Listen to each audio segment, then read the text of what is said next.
Bitcoin. There we go. I know it's really obvious, but Bitcoin is really well established, and this is why you see so many famous investors and institutions putting their money into Bitcoin. It's probably the safest cryptocurrency that you can invest in, and as much as I think all of the cryptocurrencies can coexist, unfortunately, most of them are likely going to go to zero at some point. Oh, it went to zero! But yeah, not going to spend too much of my time on Bitcoin. It should be a part of every serious crypto investor's portfolio. Now, Bitcoin recently crashed to around $36,000. It was up to $63,000 at the end of 2021, and then it crashed all the way down to $36,000. So it could crash even further. That's totally possible.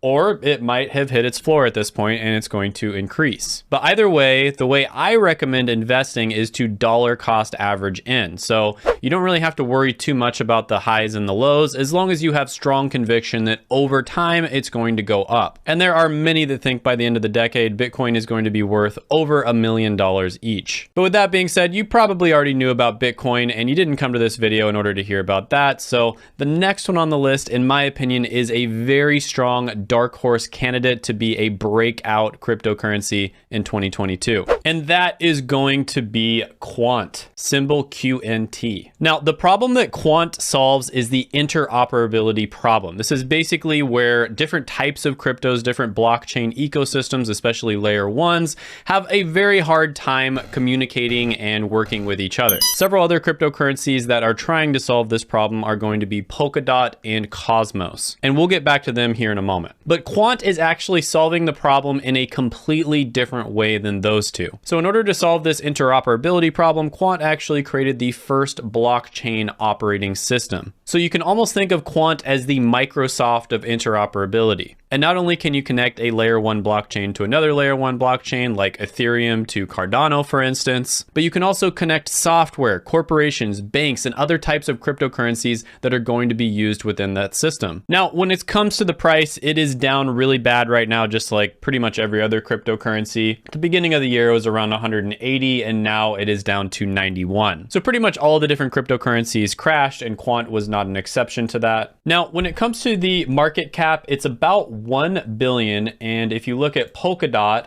it's 17 billion. And if you look at Cosmos, its other competitor, it's 8 billion. So there is a ton of room for growth here. Now, in my opinion, one of the biggest reasons why Quant hasn't broken out yet, because it's just a fantastic technology, is because the marketing sucks. So when I click on project info here, there is no information, for instance, about their team. Whereas when I click on project info for Cosmos, their team's right there. You know, everything you'd want to see. Here's their investors, here's their social stats. So when it comes to the thing that you can't really quantify, no pun intended, and when it comes to people's passion about Quant, people really, really like it. So they might not have as many Twitter followers or Reddit members, 75,000 and 11,000 versus, Cosmos, 337,000 and 56,000. But the people who do follow them are very passionate about them. So it does seem like they are kind of using an organic approach when it comes to their marketing. They're basically relying on grassroots marketing, people talking about them. And this can be good sometimes, but also not so good. So Quant is one that I could definitely see 5 to 10xing over the next year. All right, so the next one on the list is going to be Terra Luna. And Terra Luna is basically a blockchain-based stablecoin that gets rid of a lot of the problems that other stablecoins have. Now, the great thing about stablecoins is they offer some stability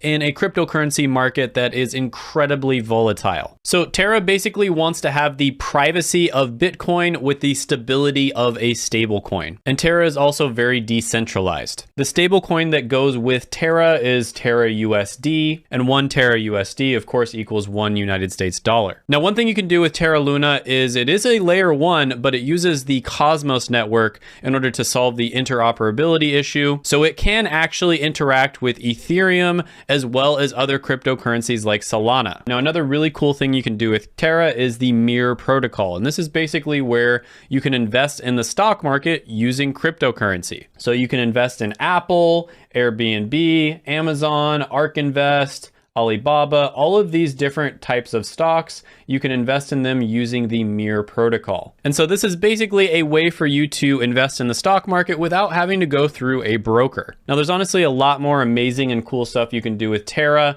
but just for the purposes of this video, to keep it short, I'm not going to go into all of that. But Terra saw a huge ramp up in 2020 and 2021. And now it crashed down to about $52. And that was after getting all the way up to around $99. So it's totally possible that it keeps crashing because every other cryptocurrency is crashing.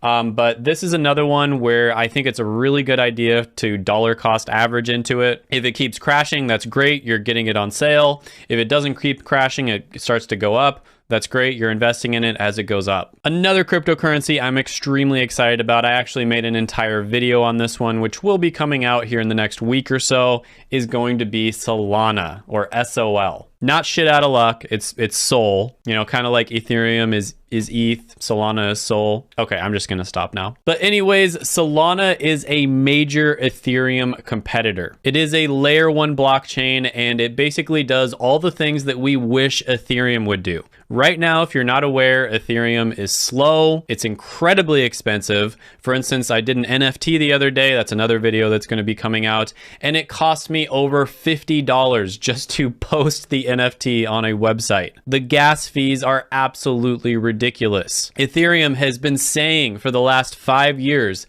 that they are going to solve this problem. And so far, it's just gotten worse. There's been a few things that have been done with layer 2 technologies, for instance, that have lowered the fees somewhat, but it really is still pretty bad. And Ethereum is moving at an absolute snail's pace. And this is really unfortunate for them because I think they are allowing competitors to come in and take up a tremendous amount of their market share. And in my opinion, the best competitor that I have seen is Solana. Now, again, can't go too far into the details here because that would take a very long time to explain. I have an entire video where I'm explaining everything about, well, everything that you need to know anyways about Solana. But basically what you should know is it's super fast, it's super efficient, it's really cheap as well. And one of the ways it's able to accomplish this is what's known as proof of history, right? So Bitcoin and Ethereum are proof of work. This is very slow, tedious, takes up a lot of energy, so it's not very eco-friendly. It's also very expensive. Other cryptocurrencies like Cardano and pretty much most cryptocurrencies these days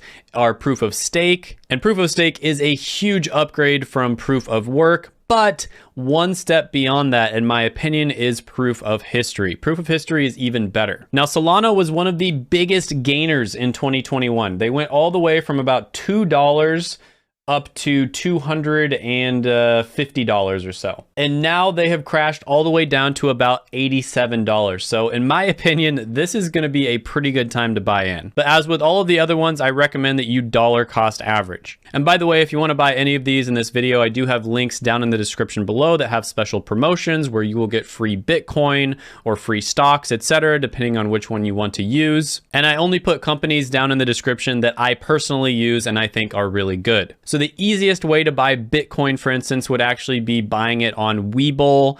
You technically don't own it. Webull is the one who buys it for you, kind of like as a proxy, but that's probably the quickest way for you to get into the market if you want to. But if you want to actually own the cryptocurrency, I would recommend buying it with Coinbase, and you can, again, access my link down in the description below. Now, I know I just talked a little-ish on Ethereum, okay?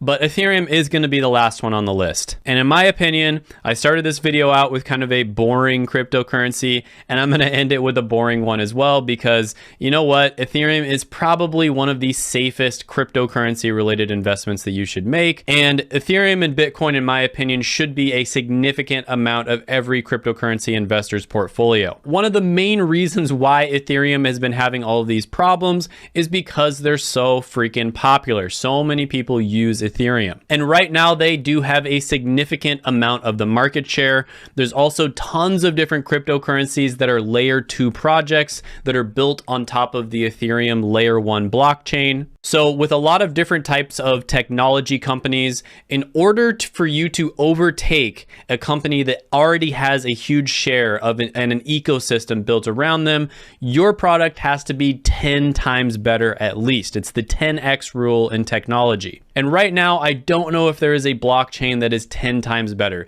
The only one that comes close, in my opinion, is Solana. Now, Ethereum has been promising over the last few years that they're going to solve all their issues.